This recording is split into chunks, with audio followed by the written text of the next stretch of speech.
I think I think Jassy comes in with a lot of confidence just because you're exactly right. He was lucky and good.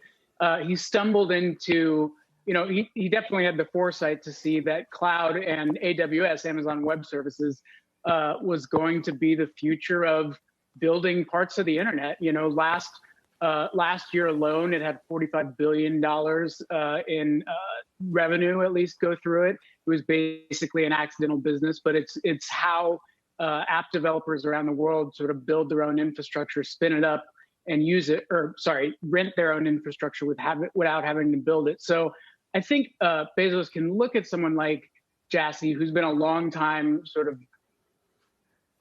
trusted deputy, and know that the business is going to hum, without Bezos having to be there to make every single small decision. But like Deidre said, he can still come back and make the giant, one-way door decisions, whatever those might be.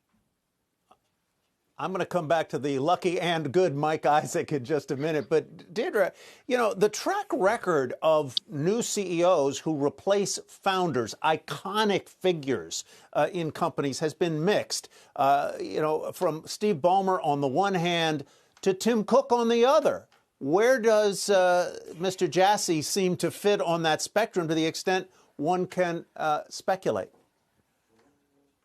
It is certainly early, so we don't yet know, but definitely if you took a poll of Wall Street and you just look at simply the stock reaction, Jassy is seen as the Cook to Bezos's Jobs. He is seen as someone extremely capable. He's been there for more than 20 years. He's not a co-founder, but he's the closest thing to it.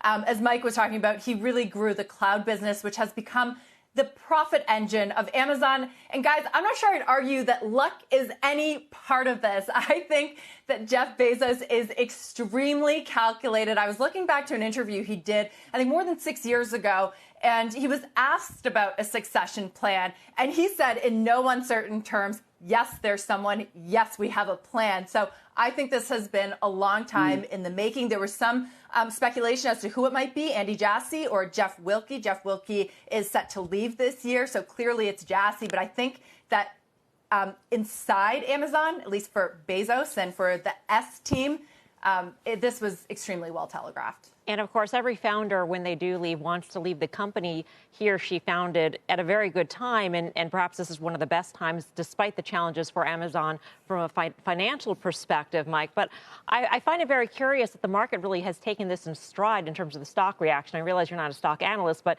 either the market is complacent for a good reason, and they're taking a look at, Cook taking over for Jobs, or not. This is not a founder case, but Nadella taking over and transforming Microsoft into what it is today.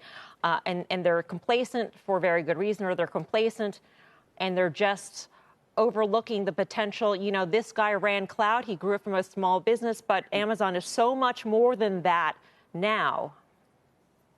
Well, I think it's totally fair. I think a few things. One, Amazon after the pandemic is really, their whole business. I mean, profits I think doubled last year or last quarter at least. Bezos came back in to sort of get a handle on it as customers and orders were skyrocketing, and I think he sees it. And the other part about this is founder DNA. How a company runs over a certain period of time. I think every company really has the DNA of their founder in it.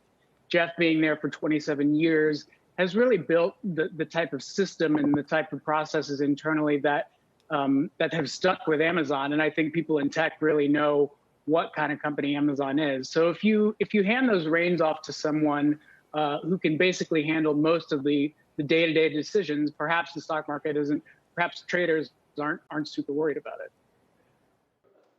Shepard Smith here. Thanks for watching CNBC on YouTube.